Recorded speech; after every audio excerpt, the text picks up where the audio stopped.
여러분들, 주변에 꼭 자기 말만 옳다고 우기는 사람 때문에 스트레스 받고 계신가요? 가족이든 이웃이든 그들과 말싸움하다 보면 혈압만 오르고 밤잠도 설치게 됩니다. 하지만 이제 그만 지치셔도 됩니다. 사실 고집 센 사람과 정면으로 맞서는 것은 해답이 아닙니다. 금강경에서 말하는 무쟁의 지혜를 활용하면 싸우지 않고도 이기는 방법이 있습니다. 오늘 제가 들려드릴 이야기는 여러분이 단 한마디로도 상대를 제압하고 동시에 마음의 평화를 지킬 수 있는 구체적인 방법들입니다. 이제 현명하게 대처하는 법을 함께 배워보시죠.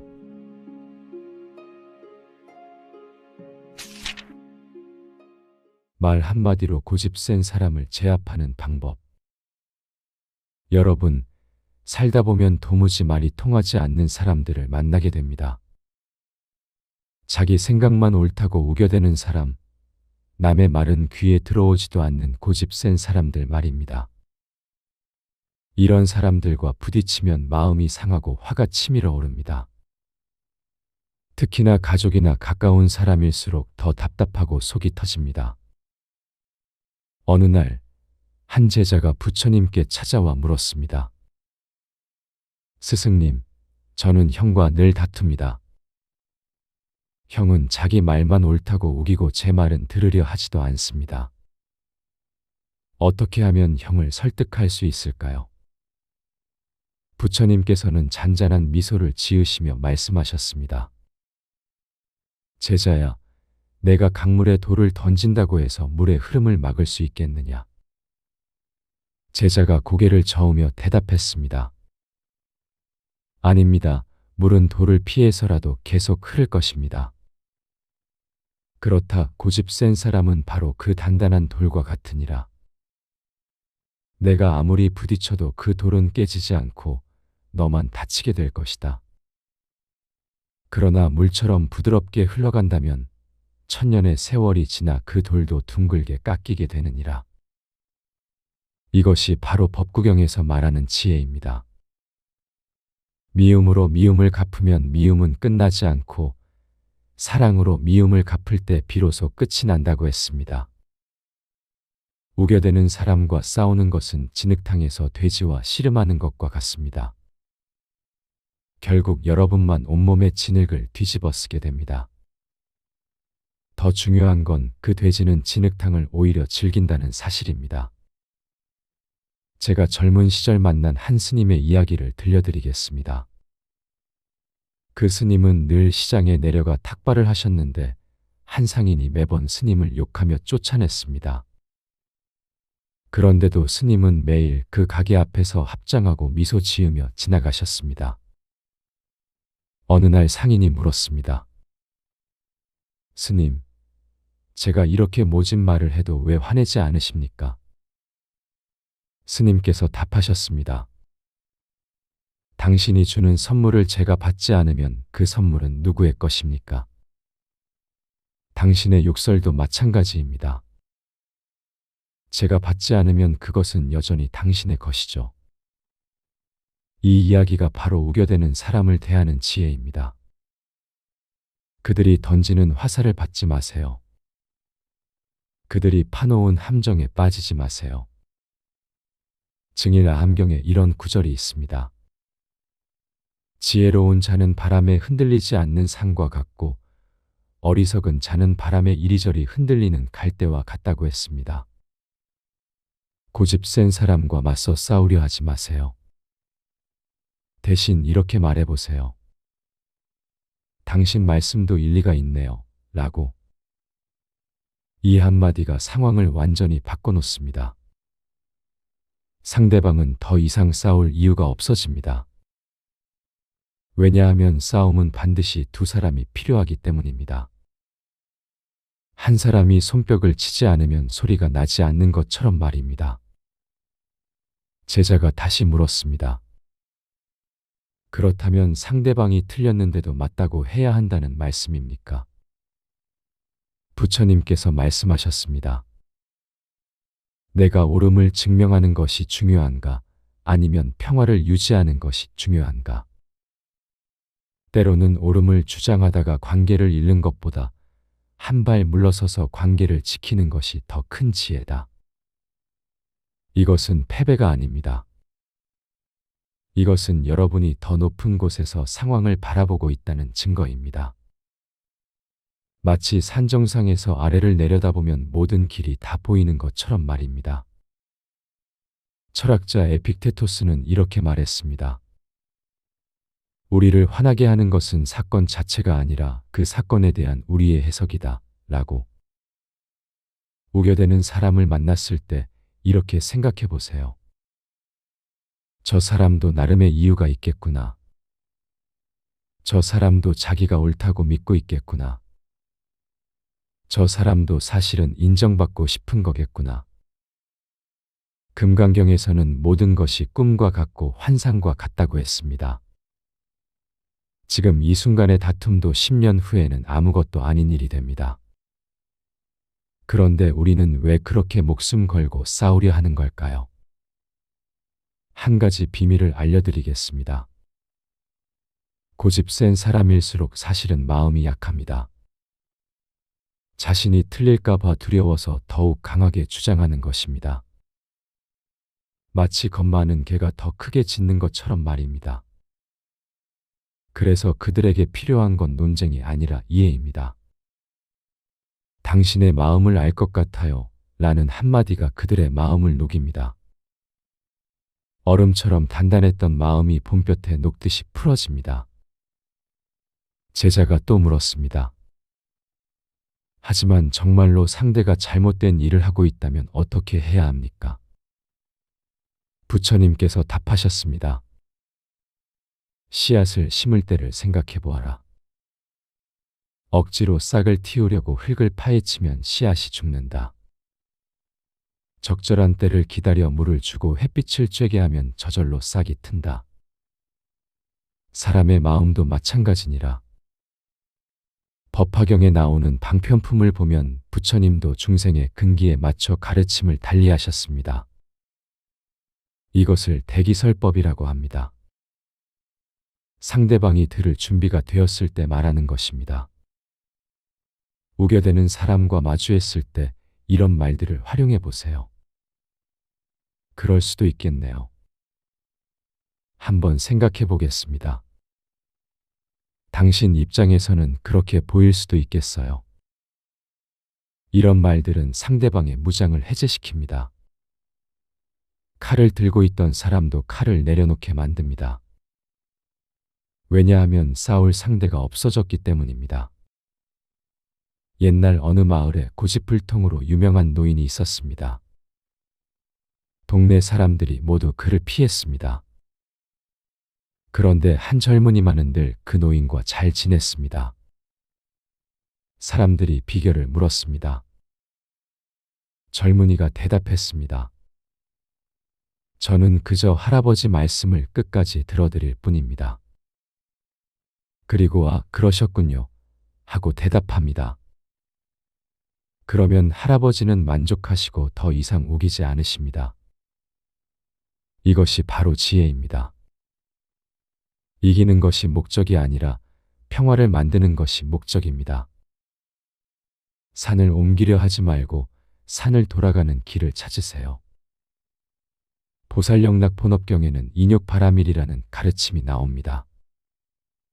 참고 견디는 것이 가장 큰 수행이라는 뜻입니다. 하지만 이것은 그저 참기만 하라는 게 아닙니다. 지혜롭게 상황을 다스리라는 의미입니다. 여러분, 나이가 들수록 우리는 더 많은 지혜를 갖게 됩니다.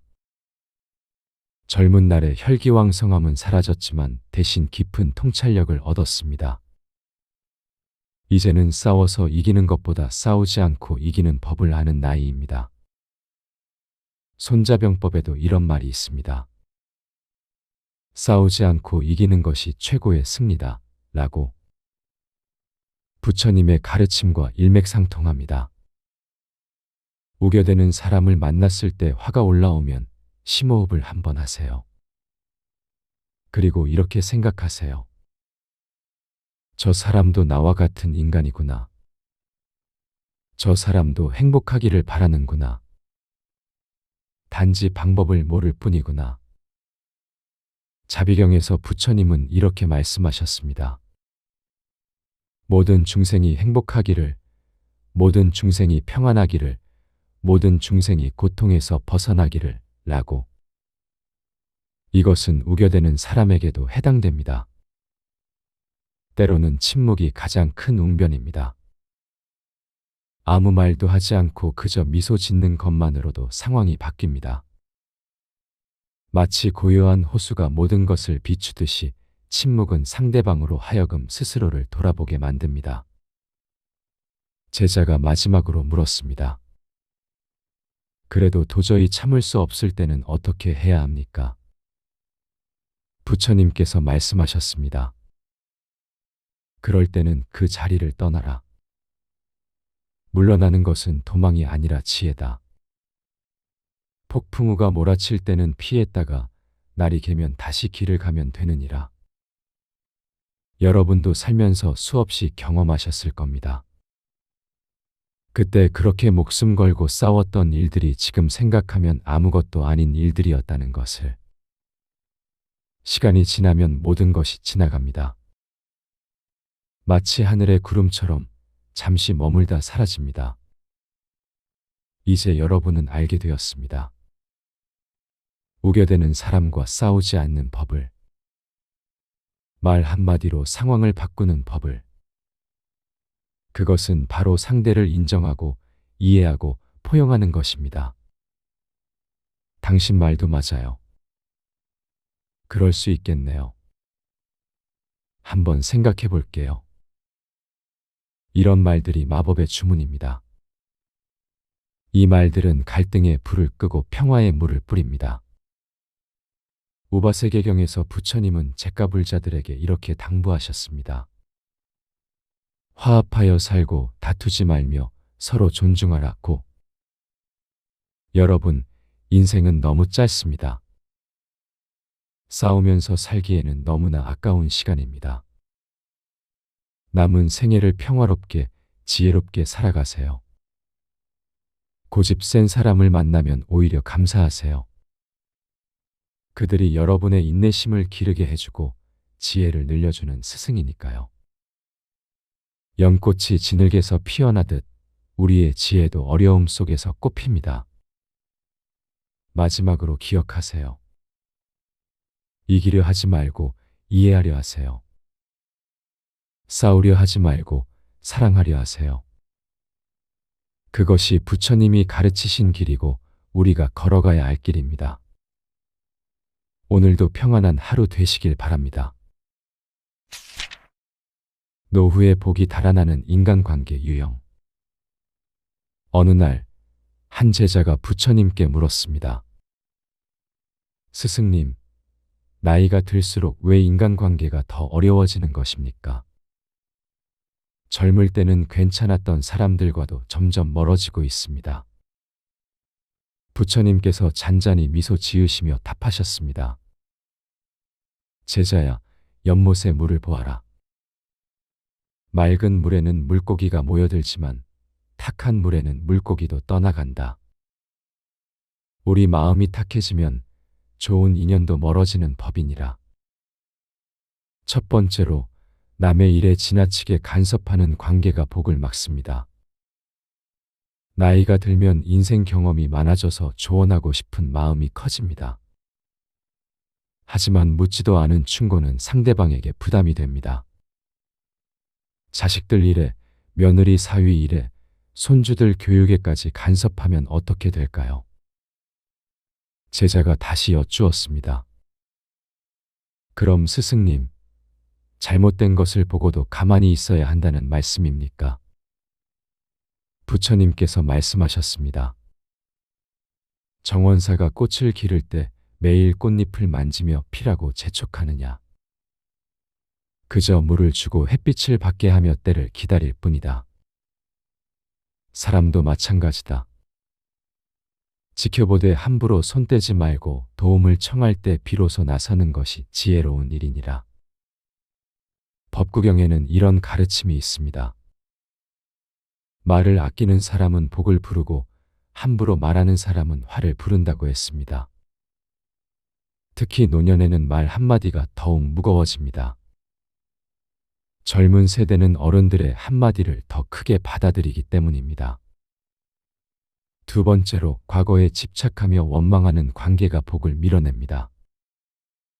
30년 전 돈 빌려간 이야기, 20년 전 섭섭했던 일.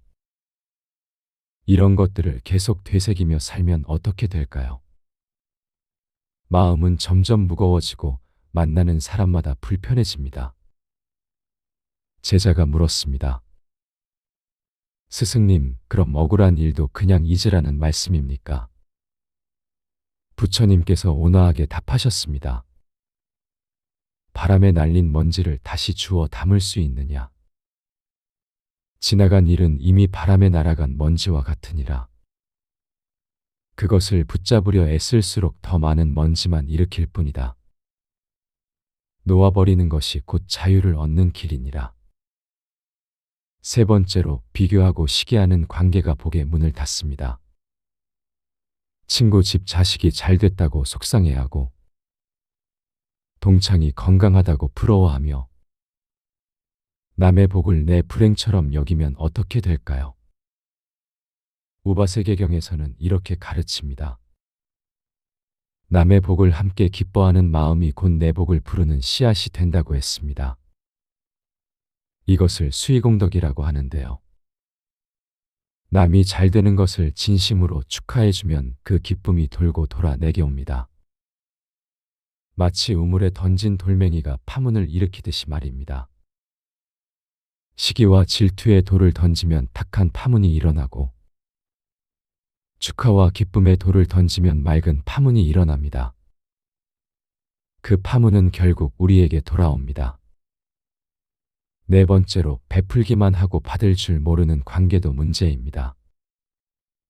나이가 들면 자존심 때문에 도움받기를 꺼립니다. 자식들이 용돈 주려 해도 거절하고 친구가 밥 사려 해도 내가 사겠다고 고집합니다. 제자가 의아해하며 물었습니다. 스승님, 베푸는 것이 미덕이 아닙니까? 왜 그것이 복을 막는다고 하십니까? 부처님께서 깊은 통찰로 답하셨습니다. 강물이 한쪽으로만 흐르면 어떻게 되느냐? 결국 말라버리고 만다. 주고받음이 자연스럽게 순환해야 물이 맑아지는 법이다. 받는 것도 베푸는 것이니 상대에게 기쁨을 주는 보시가 되느니라. 우리가 도움을 거절하면 상대방은 베풀 기회를 잃습니다. 특히 자식들은 부모님께 효도하고 싶어 합니다. 그 마음을 받아주는 것도 사랑입니다. 때로는 약한 모습을 보이는 것이 더 큰 강함입니다. 다섯 번째로 변화를 거부하는 완고한 관계가 복을 막습니다. 옛날 방식만 고집하고 새로운 것은 모두 거부합니다.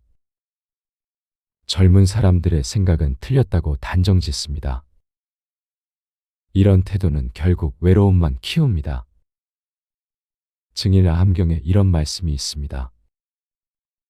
대나무는 속이 비어 있어서 바람에 꺾이지 않는다고 했습니다. 우리 마음도 비워야 합니다. 내 생각만 옳다는 고집을 비우면 새로운 것이 들어올 공간이 생깁니다. 제자가 조심스럽게 여쭈었습니다. 스승님, 그럼 옳고 그름도 구분하지 말라는 것입니까? 부처님께서 자비로운 목소리로 답하셨습니다. 가을 나무를 보아라. 낡은 잎을 떨어뜨려야 새 잎이 날 자리가 생긴다. 변하지 않는 지혜는 간직하되 시대에 맞지 않는 형식은 놓아버려라.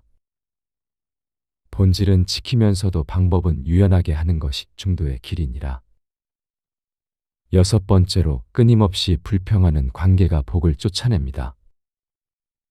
날씨가 덥다, 춥다, 음식이 짜다, 싱겁다. 자식이 안 온다, 너무 자주 온다. 이런 불평이 입에 붙으면 어떻게 될까요? 어느 스님이 말씀하신 적이 있습니다. 감사하는 마음은 복을 부르는 자석과 같다고 했습니다. 반대로 불평하는 마음은 복을 밀어내는 자석입니다. 똑같은 자석이지만 방향에 따라 결과가 정반대가 됩니다. 7번째로 건강 자랑이나 불행 자랑을 하는 관계도 조심해야 합니다. 나는 아직도 등산을 한다며 자랑하거나 반대로 여기가 아프고 저기가 아프다며 하소연만 합니다. 두 가지 모두 듣는 사람을 지치게 만듭니다. 제자가 궁금해하며 물었습니다. 스승님, 그럼 아픈 것도 말하지 말아야 합니까? 부처님께서 따뜻하게 답하셨습니다. 봄비는 적당히 내려야 꽃을 피운다. 너무 많이 내리면 꽃이 떨어지고 안 내리면 꽃이 시든다. 말도 마찬가지다. 필요한 만큼만 하되 넘치거나 모자라지 않게 하는 것이 지혜니라. 법망경에서는 이렇게 가르칩니다. 말에는 때가 있고 침묵에도 때가 있다고 했습니다. 특히 노년에는 말의 무게를 알고 아껴 써야 합니다. 금과 같이 귀한 말만 골라서 하면 사람들이 더 귀담아 듣습니다. 8번째로 은혜를 베풀었다며 계속 상기시키는 관계입니다. 내가 너를 어떻게 키웠는데, 내가 얼마나 도와줬는데. 이런 말을 반복하면 상대방은 부담스러워합니다. 은혜는 물처럼 흘려보내야 합니다. 한 현명한 노스님이 이런 말씀을 하셨습니다. 베푼 것을 기억하는 것은 장사꾼의 마음이고 베푼 것을 잊는 것이 부처의 마음이라고 했습니다. 진정한 베풀면 베풀었다는 사실조차 있는 것입니다. 제자가 깊이 생각하며 물었습니다. 스승님, 그럼 어떤 인간관계가 복을 부르는 관계입니까? 부처님께서 환하게 웃으시며 말씀하셨습니다. 고요한 호수를 생각해 보아라. 잔잔하고 맑아서 하늘도 비추고 구름도 비춘다. 시끄럽지 않으나 모든 것을 품는다. 그런 마음으로 사람을 대하면 저절로 좋은 인연이 모여드느니라. 첫째, 경청하는 관계가 복을 부릅니다. 말하기보다 듣기를 먼저 하면 상대방의 마음이 열립니다. 들어주는 것만으로도 큰 위로가 됩니다. 둘째, 인정하고 격려하는 관계가 복을 키웁니다. 잘못을 지적하기보다 잘한 점을 먼저 봅니다. 특히 젊은 세대를 이해하려고 노력하면 그들도 우리를 존중합니다. 셋째, 여유롭고 너그러운 관계가 복을 모읍니다. 실수를 용서하고 다름을 인정합니다. 세상에 완벽한 사람은 없다는 것을 받아들입니다. 넷째, 감사하는 관계가 복의 샘이 됩니다. 작은 것에도 고마워하고 당연한 것도 감사히 여깁니다. 감사는 마음의 보약이자 관계의 윤활유입니다. 보살영락 본업경에 이런 구절이 있습니다. 마음이 곧 복전이니 좋은 씨앗을 심으면 좋은 열매를 거둔다고 했습니다. 우리 마음밭에 어떤 씨앗을 심느냐에 따라 인연이 달라집니다. 여러분, 노년은 인생의 황금기입니다. 이제까지 쌓은 지혜를 나누고 여유를 즐기는 시간입니다. 그런데 잘못된 인간관계 때문에 복을 놓치면 얼마나 안타까운 일입니까? 오늘부터라도 조금씩 바꿔보시면 어떨까요?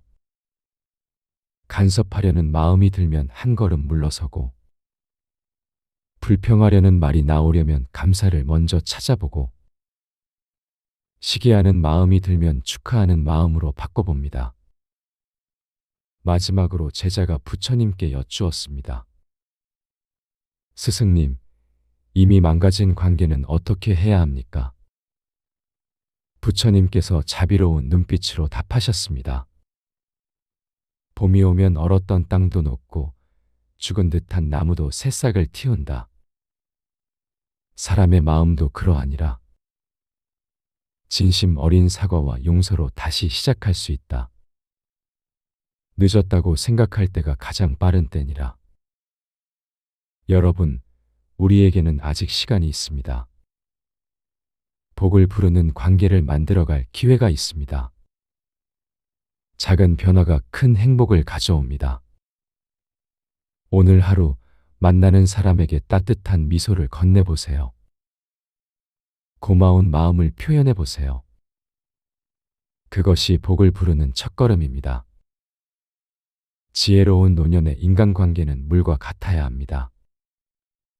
높은 곳에서 낮은 곳으로 흐르듯 겸손하고 바위를 만나면 돌아가듯 유연하며 맑고 투명하여 모든 것을 비추듯 진실해야 합니다. 철학자 쇼펜하우어는 이렇게 말했습니다. 인생의 후반기는 전반기에 심은 것을 거두는 시기라고 했습니다. 이제라도 좋은 씨앗을 심으면 늦가을에도 아름다운 열매를 맺을 수 있습니다. 여러분들이 복 가득한 인간관계로 행복한 노년을 보내시기를 기원합니다. 말 한마디로 고집 센 사람을 제압하는 방법. 여러분, 살다 보면 도무지 말이 통하지 않는 사람들을 만나게 됩니다.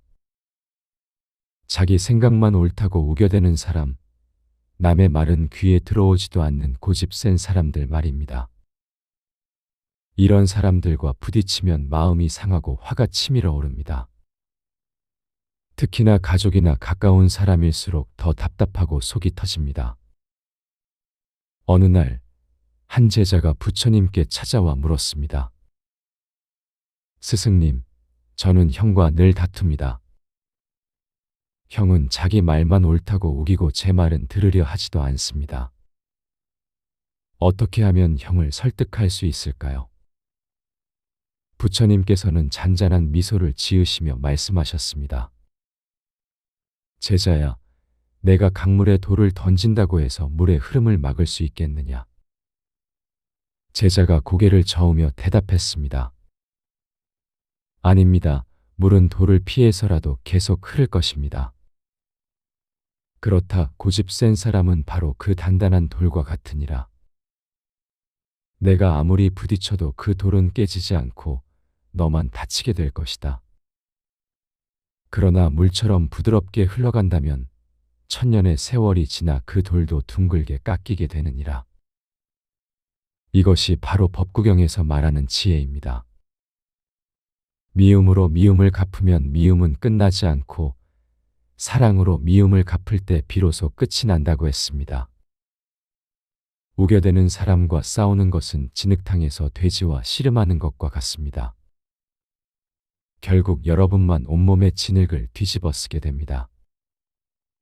더 중요한 건 그 돼지는 진흙탕을 오히려 즐긴다는 사실입니다. 제가 젊은 시절 만난 한 스님의 이야기를 들려드리겠습니다. 그 스님은 늘 시장에 내려가 탁발을 하셨는데 한 상인이 매번 스님을 욕하며 쫓아냈습니다.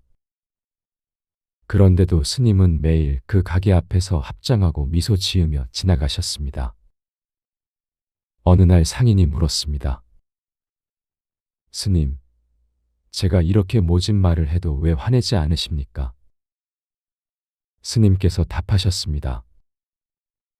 당신이 주는 선물을 제가 받지 않으면 그 선물은 누구의 것입니까? 당신의 욕설도 마찬가지입니다. 제가 받지 않으면 그것은 여전히 당신의 것이죠. 이 이야기가 바로 우겨대는 사람을 대하는 지혜입니다. 그들이 던지는 화살을 받지 마세요. 그들이 파놓은 함정에 빠지지 마세요. 증일 암경에 이런 구절이 있습니다. 지혜로운 자는 바람에 흔들리지 않는 산과 같고 어리석은 자는 바람에 이리저리 흔들리는 갈대와 같다고 했습니다. 고집 센 사람과 맞서 싸우려 하지 마세요. 대신 이렇게 말해보세요. 당신 말씀도 일리가 있네요. 라고. 이 한마디가 상황을 완전히 바꿔놓습니다. 상대방은 더 이상 싸울 이유가 없어집니다. 왜냐하면 싸움은 반드시 두 사람이 필요하기 때문입니다. 한 사람이 손뼉을 치지 않으면 소리가 나지 않는 것처럼 말입니다. 제자가 다시 물었습니다. 그렇다면 상대방이 틀렸는데도 맞다고 해야 한다는 말씀입니까?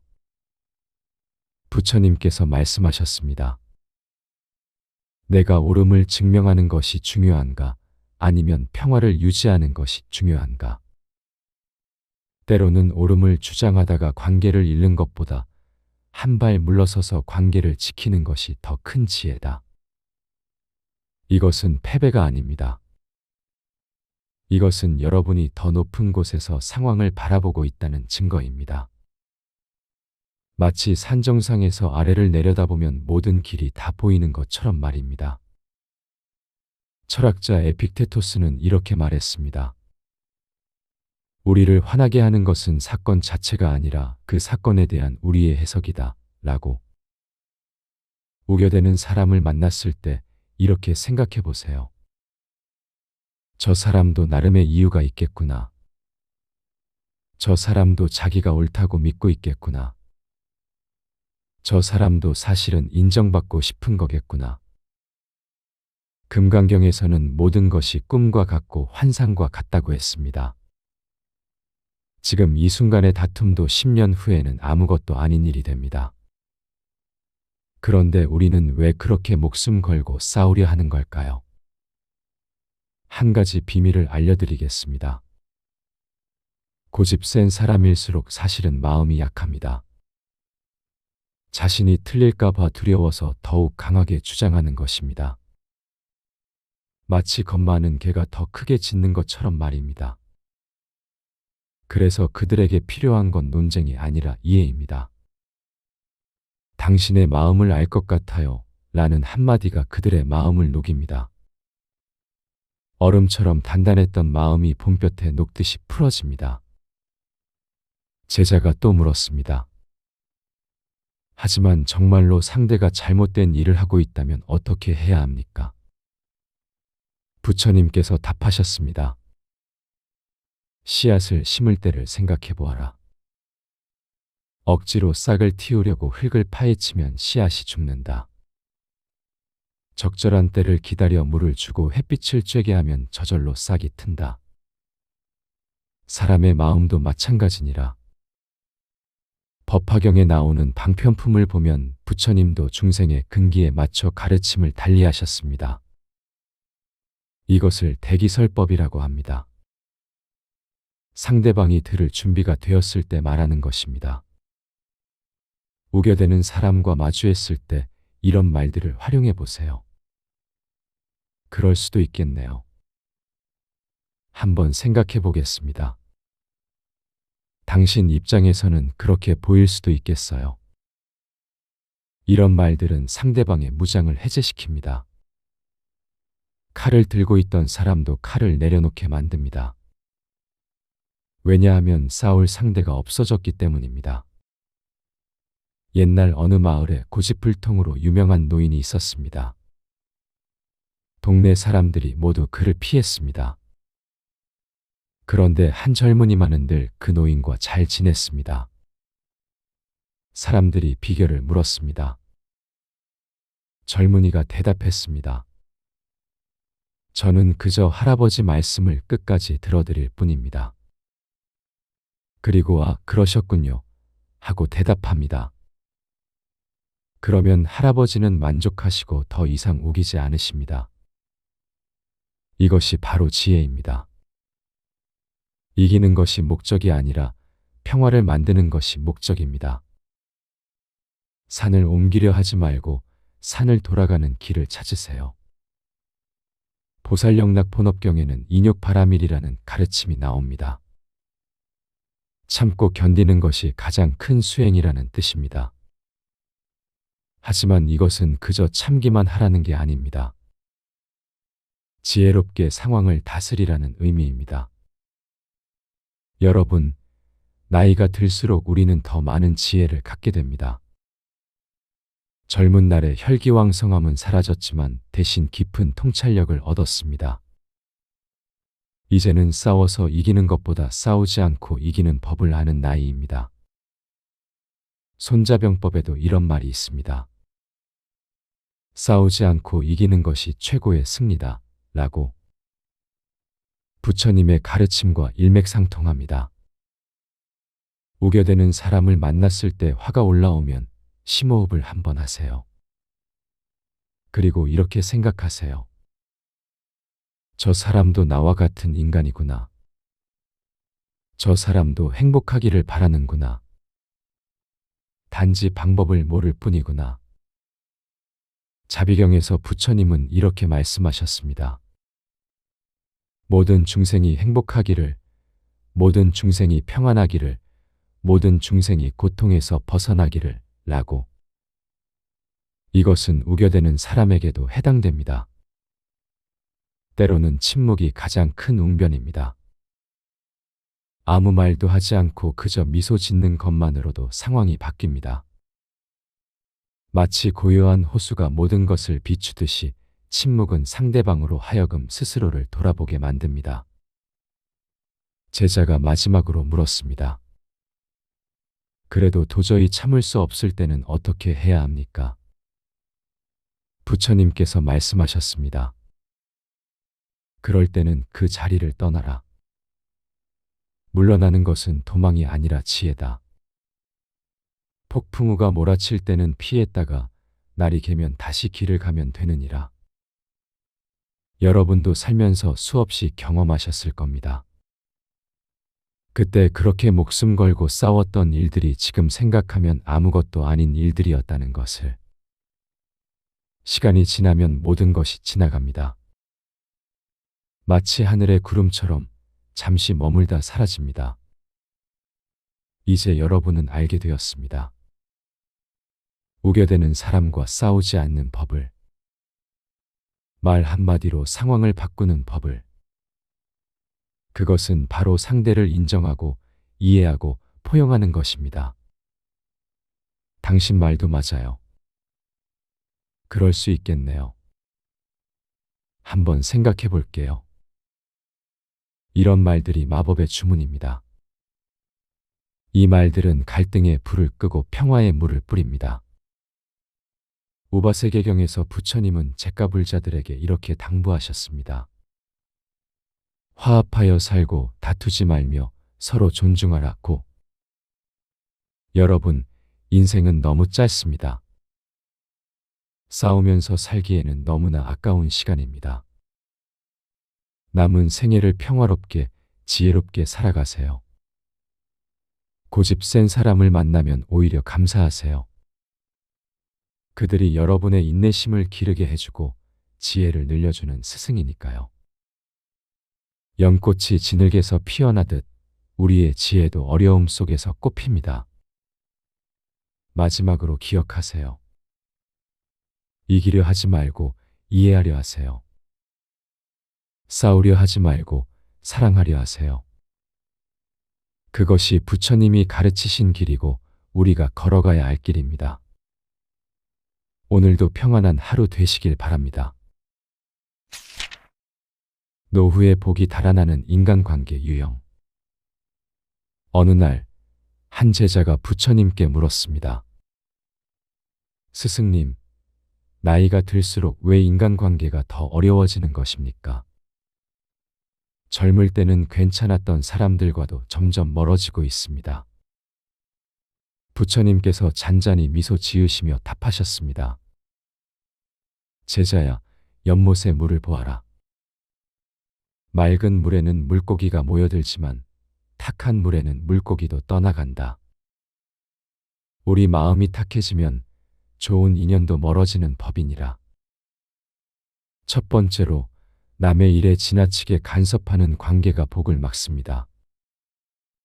나이가 들면 인생 경험이 많아져서 조언하고 싶은 마음이 커집니다. 하지만 묻지도 않은 충고는 상대방에게 부담이 됩니다. 자식들 일에, 며느리 사위 일에, 손주들 교육에까지 간섭하면 어떻게 될까요? 제자가 다시 여쭈었습니다. 그럼 스승님, 잘못된 것을 보고도 가만히 있어야 한다는 말씀입니까? 부처님께서 말씀하셨습니다. 정원사가 꽃을 기를 때 매일 꽃잎을 만지며 피라고 재촉하느냐. 그저 물을 주고 햇빛을 받게 하며 때를 기다릴 뿐이다. 사람도 마찬가지다. 지켜보되 함부로 손대지 말고 도움을 청할 때 비로소 나서는 것이 지혜로운 일이니라. 법구경에는 이런 가르침이 있습니다. 말을 아끼는 사람은 복을 부르고 함부로 말하는 사람은 화를 부른다고 했습니다. 특히 노년에는 말 한마디가 더욱 무거워집니다. 젊은 세대는 어른들의 한마디를 더 크게 받아들이기 때문입니다. 두 번째로 과거에 집착하며 원망하는 관계가 복을 밀어냅니다. 30년 전 돈 빌려간 이야기, 20년 전 섭섭했던 일. 이런 것들을 계속 되새기며 살면 어떻게 될까요? 마음은 점점 무거워지고 만나는 사람마다 불편해집니다. 제자가 물었습니다. 스승님, 그럼 억울한 일도 그냥 잊으라는 말씀입니까? 부처님께서 온화하게 답하셨습니다. 바람에 날린 먼지를 다시 주워 담을 수 있느냐? 지나간 일은 이미 바람에 날아간 먼지와 같으니라. 그것을 붙잡으려 애쓸수록 더 많은 먼지만 일으킬 뿐이다. 놓아버리는 것이 곧 자유를 얻는 길이니라. 세 번째로 비교하고 시기하는 관계가 복의 문을 닫습니다. 친구 집 자식이 잘 됐다고 속상해하고 동창이 건강하다고 부러워하며 남의 복을 내 불행처럼 여기면 어떻게 될까요? 우바세계경에서는 이렇게 가르칩니다. 남의 복을 함께 기뻐하는 마음이 곧 내 복을 부르는 씨앗이 된다고 했습니다. 이것을 수의공덕이라고 하는데요. 남이 잘 되는 것을 진심으로 축하해주면 그 기쁨이 돌고 돌아 내게 옵니다. 마치 우물에 던진 돌멩이가 파문을 일으키듯이 말입니다. 시기와 질투에 돌을 던지면 탁한 파문이 일어나고 축하와 기쁨에 돌을 던지면 맑은 파문이 일어납니다. 그 파문은 결국 우리에게 돌아옵니다. 네 번째로 베풀기만 하고 받을 줄 모르는 관계도 문제입니다. 나이가 들면 자존심 때문에 도움받기를 꺼립니다. 자식들이 용돈 주려 해도 거절하고 친구가 밥 사려 해도 내가 사겠다고 고집합니다. 제자가 의아해하며 물었습니다. 스승님, 베푸는 것이 미덕이 아닙니까? 왜 그것이 복을 막는다고 하십니까? 부처님께서 깊은 통찰로 답하셨습니다.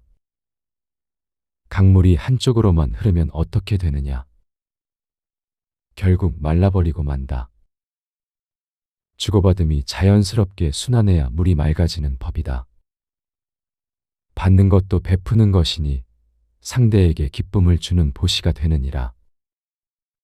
우리가 도움을 거절하면 상대방은 베풀 기회를 잃습니다. 특히 자식들은 부모님께 효도하고 싶어 합니다. 그 마음을 받아주는 것도 사랑입니다. 때로는 약한 모습을 보이는 것이 더 큰 강함입니다. 다섯 번째로 변화를 거부하는 완고한 관계가 복을 막습니다. 옛날 방식만 고집하고 새로운 것은 모두 거부합니다. 젊은 사람들의 생각은 틀렸다고 단정짓습니다. 이런 태도는 결국 외로움만 키웁니다. 증일아함경에 이런 말씀이 있습니다. 대나무는 속이 비어 있어서 바람에 꺾이지 않는다고 했습니다. 우리 마음도 비워야 합니다. 내 생각만 옳다는 고집을 비우면 새로운 것이 들어올 공간이 생깁니다. 제자가 조심스럽게 여쭈었습니다. 스승님, 그럼 옳고 그름도 구분하지 말라는 것입니까? 부처님께서 자비로운 목소리로 답하셨습니다. 가을 나무를 보아라. 낡은 잎을 떨어뜨려야 새 잎이 날 자리가 생긴다. 변하지 않는 지혜는 간직하되 시대에 맞지 않는 형식은 놓아버려라. 본질은 지키면서도 방법은 유연하게 하는 것이 중도의 길이니라. 여섯 번째로 끊임없이 불평하는 관계가 복을 쫓아냅니다. 날씨가 덥다, 춥다, 음식이 짜다, 싱겁다. 자식이 안 온다, 너무 자주 온다. 이런 불평이 입에 붙으면 어떻게 될까요? 어느 스님이 말씀하신 적이 있습니다. 감사하는 마음은 복을 부르는 자석과 같다고 했습니다. 반대로 불평하는 마음은 복을 밀어내는 자석입니다. 똑같은 자석이지만 방향에 따라 결과가 정반대가 됩니다. 일곱 번째로 건강 자랑이나 불행 자랑을 하는 관계도 조심해야 합니다. 나는 아직도 등산을 한다며 자랑하거나 반대로 여기가 아프고 저기가 아프다며 하소연만 합니다. 두 가지 모두 듣는 사람을 지치게 만듭니다. 제자가 궁금해하며 물었습니다. 스승님, 그럼 아픈 것도 말하지 말아야 합니까? 부처님께서 따뜻하게 답하셨습니다. 봄비는 적당히 내려야 꽃을 피운다. 너무 많이 내리면 꽃이 떨어지고 안 내리면 꽃이 시든다. 말도 마찬가지다. 필요한 만큼만 하되 넘치거나 모자라지 않게 하는 것이 지혜니라. 법망경에서는 이렇게 가르칩니다. 말에는 때가 있고 침묵에도 때가 있다고 했습니다. 특히 노년에는 말의 무게를 알고 아껴 써야 합니다. 금과 같이 귀한 말만 골라서 하면 사람들이 더 귀담아 듣습니다. 여덟 번째로 은혜를 베풀었다며 계속 상기시키는 관계입니다. 내가 너를 어떻게 키웠는데, 내가 얼마나 도와줬는데. 이런 말을 반복하면 상대방은 부담스러워합니다. 은혜는 물처럼 흘려보내야 합니다. 한 현명한 노스님이 이런 말씀을 하셨습니다. 베푼 것을 기억하는 것은 장사꾼의 마음이고 베푼 것을 잊는 것이 부처의 마음이라고 했습니다. 진정한 베풀면 베풀었다는 사실조차 있는 것입니다. 제자가 깊이 생각하며 물었습니다. 스승님, 그럼 어떤 인간관계가 복을 부르는 관계입니까? 부처님께서 환하게 웃으시며 말씀하셨습니다. 고요한 호수를 생각해 보아라.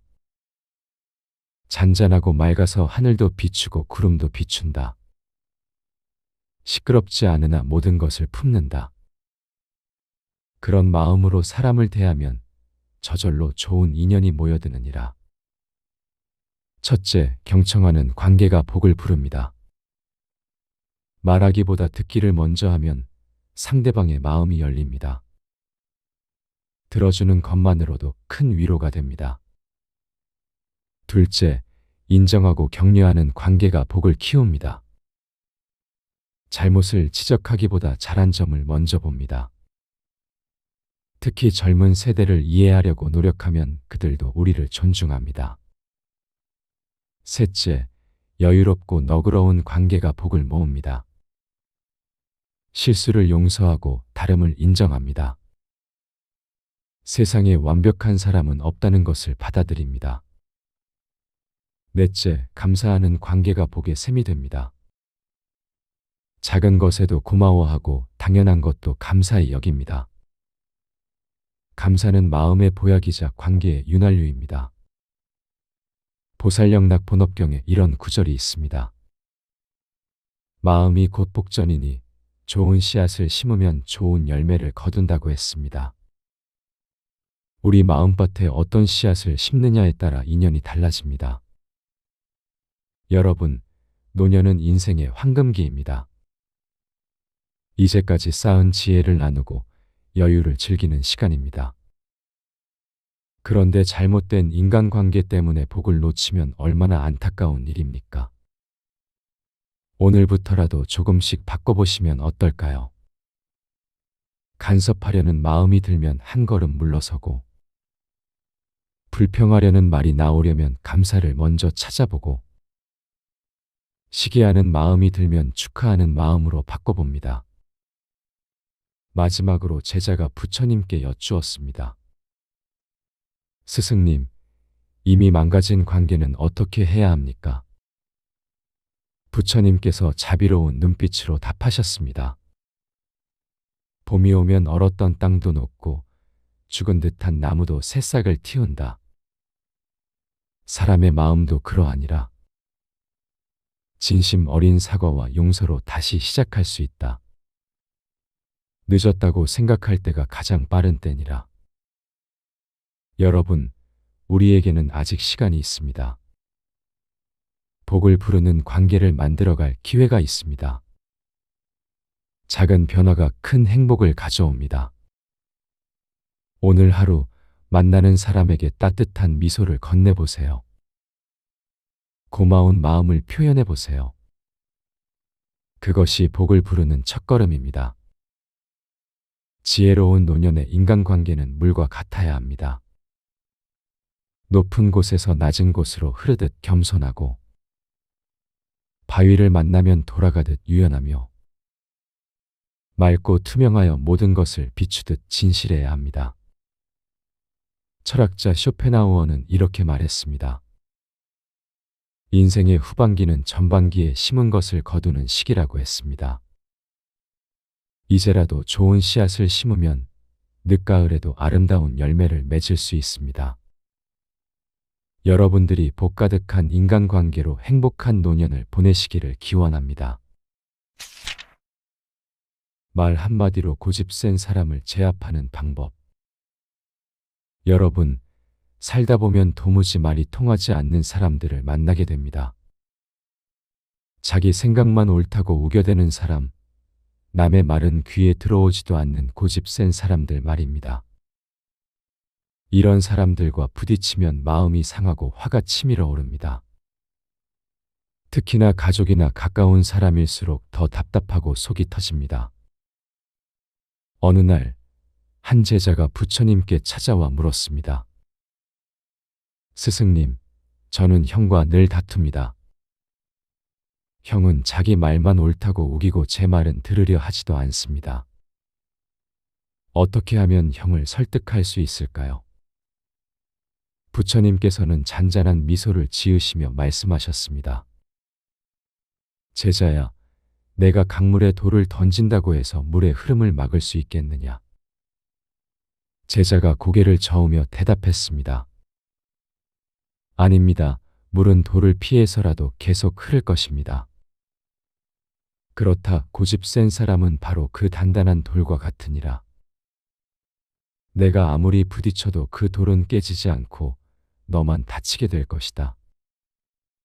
그러나 물처럼 부드럽게 흘러간다면 천년의 세월이 지나 그 돌도 둥글게 깎이게 되느니라. 이것이 바로 법구경에서 말하는 지혜입니다. 미움으로 미움을 갚으면 미움은 끝나지 않고 사랑으로 미움을 갚을 때 비로소 끝이 난다고 했습니다. 우겨대는 사람과 싸우는 것은 진흙탕에서 돼지와 씨름하는 것과 같습니다. 결국 여러분만 온몸의 진흙을 뒤집어 쓰게 됩니다. 더 중요한 건 그 돼지는 진흙탕을 오히려 즐긴다는 사실입니다. 제가 젊은 시절 만난 한 스님의 이야기를 들려드리겠습니다.